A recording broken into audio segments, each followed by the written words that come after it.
சர்ச்சை பற்றி என்ன சர்ச்சை இந்த சர்ச்சு வந்து புனித யாகப்பர் சர்ச்சுன்னு சொல்லி இன்னொரு பேர் வைக்கிறாங்க. அதே பேர் தான் இன்னும் தொடங்கிட்டு இருக்குது. இந்த கட்டடம் வந்து இந்த கோயில் வந்து போர்ச்சுகீசியர் காலத்தில் அவங்க கட்டடக்கலைக்கு உட்பட்டு கட்டப்பட்டது. இப்போ வந்து அஸ்திவாரம் எல்லாமே நல்ல ஸ்ட்ராங்காக இருக்குது. இப்படி ஊர் இடங்களாக எல்லாமே பல்லடைஞ்சு போகுது. எங்களால் இதை வந்து மராமத்து பண்ணுறாங்க. இந்த ஊரில் பண உதவிகள் எதுவும் கிடையாதுங்க. இது சார்ந்து நாங்கள் வந்து கவர்மெண்ட்டில் கேட்டோம், நிதி கேட்டோம். அவங்க அறநிலையத்துறைக்கு எங்களுக்கு சொல்லுங்கள், எழுதி கொடுங்க அப்படின்னு கேட்டாங்க. இப்போ அதே போல் மாநில அரசுகிட்ட நாங்கள் கோரிக்கை வைக்கோம். அவங்க வந்து சரி இதேமாரியே நீங்கள் செய்ய நாங்கள் வந்து பண்ணோம். இன்றைக்கி நடக்கக்கூடிய திமுக ஆட்சியில் தமிழக முதல்வர் வந்து 1,35,00,000 ரூபா அந்த கோயிலுக்கு வந்து பராமரிப்பு நிதிக்காக நாங்கள் ஃபண்டு ஒதுக்கணும்னு சொல்லியிருக்கோம். ஆனால் முதல்வருக்கு நாங்கள் நன்றி தெரிவித்துக்கொள்ளலாம். ஆனால் இதை போல் எல்லா மக்களுமே வந்து இதை வந்து புதுப்பிச்சாடின அப்படிங்கிற ஒரு இயக்கம் இருக்குது. ஆனால் இதை வந்து விரைவில் இந்த மக்கள் பார்க்கக்கூடிய ஒரு புனிதமான ஒரு கோயிலாக நாங்கள் விரைவில் வந்து இதை மக்களுக்கு நாங்கள் உருவாக்கிட்டோம். சார், நான் இப்போ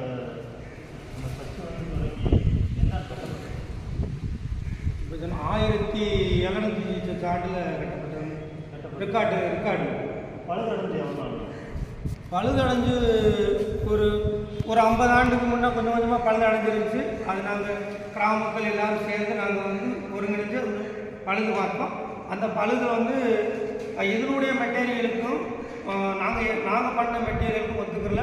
அது திருப்பி எல்லாமே இந்த கிராக் ஆகி கிரி எல்லாமே கீழே விழுந்துச்சு. மெட்டீரியல் ஃபஸ்ட்டு வந்து முதல்ல சேர்த்தது வந்து கடுக்காப்பூவு, சுண்ணாம்பு, முரக்கல், பதினி இதுகெல்லாம் சேர்த்து இங்கே பக்கத்தில் ஒரு தொட்டி இருக்கும். பதினெலாம் சேர்த்து. ஆமாம், ஊற வச்சு எல்லாத்தையும் ஊற வச்சு கருட்டி இதுகெல்லாம் சேர்த்து ஊற வச்சு 10 நாள் 8 நாள் ஊறினதுக்கப்புறம் அதை வந்து எல்லாம் அந்த செட்டில் விட்டு ஆட்டி களி மாதிரி வந்துடும். அதுதான் சாந்தி. சர்ச்சு வந்து வெள்ளக்காரம் கட்டி விட்ட சர்ச்சுகளா அல்லது நீங்களாம் நம்ம கிராம மக்கள் கிராம மக்கள் முன்னோர்கள் இருக்குது. ஆனால் எங்கள் அப்பாட்ட கேட்க எல்லாமே அது சொந்த உழைப்பு தான். இந்த கல்லுகள் வந்து இங்கே உள்ள கல்லுகள் கிடையாது. தீவு பக்கத்தில் தீவு இருக்குல்ல, அந்த தீவுகளில் கட்டுமரத்தில் இருந்து போய் கெட்டி சாக்கில் கட்டி கொண்டு வந்து இந்த கோயிலுக்கு சேர்க்கப்பட்ட கல்லுகள். மேலே உள்ள மரங்கள் நாங்கள் மேலே மரம் எதுவும் கிடையாது. அந்த கல்லு தான் எல்லாமே தீவு. அந்த தீவில் இருந்து எடுத்துருந்தோம். அந்த கல் வந்து என்ன செய்யணும்னா மிதக்கும்.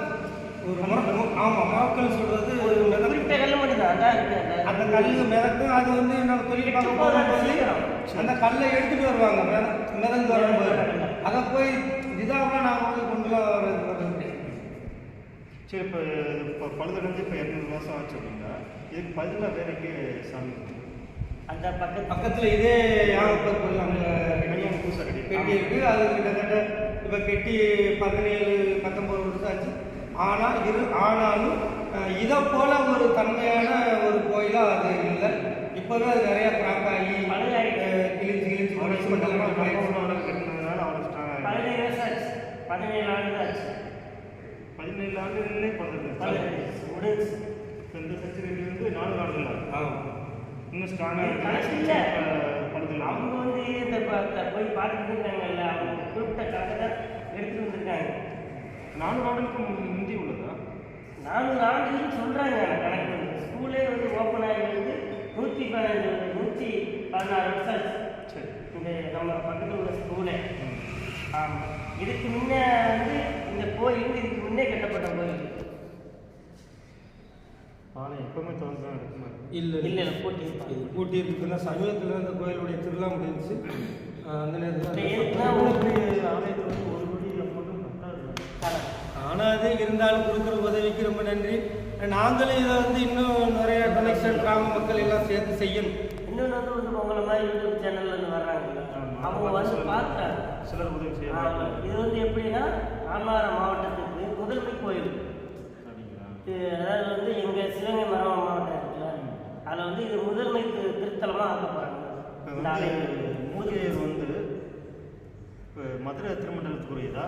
சிவகங்கை மறை மாவட்டத்தில் சிவகங்கை முன்னாடி தூத்துக்குடி மாவட்டத்தில் ஆமாம், முன்னாடி தூத்துக்குடி மாவட்டம், 2வது மதுரை. மதுரையா? ஆமாம், 2வது மதுரை, இப்போ 3வது வந்து சிவகங்கை மறை மாவட்டம். ஒவ்வொரு மட்டம் மாதிரி. ஆமாம், மாறி தான் இப்போ எங்கள் சொத்துக்குள்ளே போயிடுச்சு. அப்படி எங்கள் கிராமத்துக்குள்ள சொத்து எதுவுமே கிடையாது. சொத்தெல்லாம் என்ன பண்ணுறீங்க? ஆமாம், நிறைய முதல்ல வந்து இந்த கிராமத்துக்கு உண்டான சொத்தா இல்லை ஆலயத்துக்குண்டான சொத்து? ஆலயத்துக்கு இப்போ வந்து கிராமத்துக்கு. இப்போ வந்து இந்த கோயில் முதல்ல வந்து கோயில் பங்கு பாதை தான் எங்கள் ஊர் நிர்வாகிகள். அவங்க சொத்துல வந்து அவங்க பேர்களில் வாங்கினாங்க பாதைகள். இன்னைக்கு இந்த மூக்கையூர் கோயிலிருந்து ஏகப்பட்ட பங்கு பிரிஞ்சிருக்கு. இதுதான் ஒரு குருவான ஒரு பொதுவான ஒரு கோயிலாக இருந்திருக்கு. இதிலிருந்து கிட்டத்தட்ட ஏகப்பட்ட பங்குகள் பிரிஞ்சு போகும்போது இந்த ஊர் மக்களும் இந்த கோயிலுக்கு வாங்கப்பட்ட இடங்கள் பூரா எல்லாமே அவங்கவுங்க எடுக்கிறாங்க, ஆக்கிரமிக்கிறாங்க. அப்போ எங்கள் கோயில் வந்து இந்த கோயில்களுக்குள்ள சொத்துக்கள் எல்லாம் வெறுமனையாக்கப்படுது. நாங்கள் எல்லாருமே ஒரு கோயிலோ ஒரு பொது ஸ்கூல் இடமோ ஒரு ஊரை சார்ந்து ஒரு கிறிஸ்துவ அமைப்பை சார்ந்தோ இல்லை பொது ஸ்தாபனம் எதுவும் எங்களால் பண்ண முடியல. இப்போ இந்த இடங்களெல்லாம் எங்கள் கோயிலுக்கு எங்கள் ஊருக்குன்னு திருப்பி கிடைச்சிச்சுன்னா நாங்கள் வந்து நிறையா பண்ணக்கூடிய வாய்ப்புகள் இருக்கும், நிறைய கட்டடங்கள். அப்போ 400 ஆண்டுகளுக்கு முன்னதாக உள்ளதுக்கிட்ட நம்ம ஏரியாவிலே வந்து கிறிஸ்தவ மக்கள் எல்லாம் அதிகமாக இருந்திருக்க மாட்டாங்க. அது இது வரலாறு எங்களுக்கு அதிகமாக தெரியாது. மூர் மன்னர் சொல்லி முத்துக்குளித்தல் துறை தூத்துக்குடிக்கு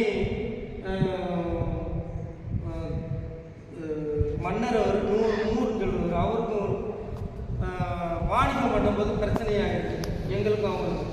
அப்போ ஆகும்போது தான் அவங்க வந்து நீங்கள் கிறிஸ்தவ மதமாக மாறுங்க, நாங்கள் அவங்கள்ட்ட உங்களை மீட்டு தரோம் அப்படின்னு சொல்லிட்டு போர்ச்சுகீசியர்கள் வந்து வணிகம். ஆனால் அவங்க வணிகம் பண்ணும்போது நாங்கள் எல்லாருமே அதிகமாக மனமாற்றமாகி அவங்க ஒரு வரலாறு குறிப்பிடுது. அதிலிருந்து தான் நாங்கள் மனமாற்றமாகி நாங்கள் பூர்வீக அந்த போர்ச்சுகீசியர்கள் அவங்க தான் இன்னொரு உப்பு கட்டடம் கட்டி கொடுத்துருக்காங்க, உப்பு வாடி. அதை மீன் பதப்படுத்துகிற இது அது கட்டிக்கலாம். ஆமாம், அதை இவங்களோடு சேர்ந்தது தான். இன்னும் இந்த கட்டடம் உடையலை, இன்னும் இந்த கட்டடம் உடையலை. ஆமாம், அவ்வளோ இதே மாதிரி ஸ்ட்ராங்காக இன்னும் இருக்குது. அதே முன்னுக்கல்ல கட்டப்பட்ட கல்வியில் அவங்க தான் வந்து தோணிலாம் வந்திருக்கு ஊரில். தோனி வந்து கொழும்புக்கு சரக்கு ஏற்றி போக சொல்ல அப்போ வந்து தளத்தில் ரொம்ப பேர் இருந்திருக்காங்க. கொஞ்சம் குறிப்பிட்ட காலத்தில் தான் எங்கள் நாங்கள்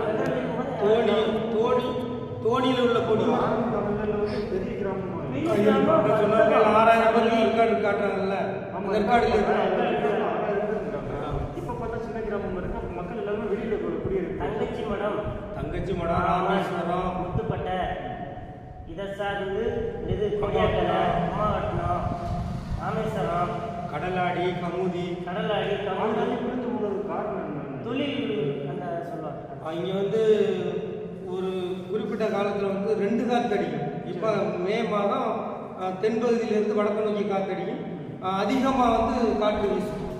அதிகமாக காற்று வீசும்போது அப்போ கட்டு மரம் கடல் அலை கூட அடிக்கும். இந்த இடத்துல இருந்து கடலுக்கு போக முடியாது. அப்போ ஒரு குறிப்பிட்ட பேர் என்ன பண்ணியிருக்காங்கன்னா, இந்த ஆறு இருக்குது, ஒரு 6 பேர். இந்த ஆறில் வந்து தன் வாழ்க்கையை தன் கிளாரிட்டிக்கு இந்த லைட்டை மட்டும் ஆஃப் பண்ணிட்டு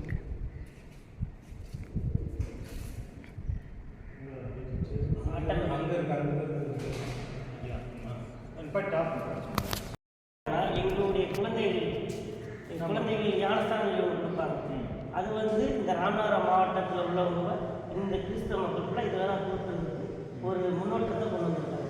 இதை புதுப்பிச்சா வந்து ஒரு பெரிய சொல்லுவாங்கள்ல, இந்த பேராலயங்கள் அந்த மாதிரி இது ஒரு முக்கியத்துவம் கொண்டதாங்க. இதை வரலாற்று கொண்டு வரும்.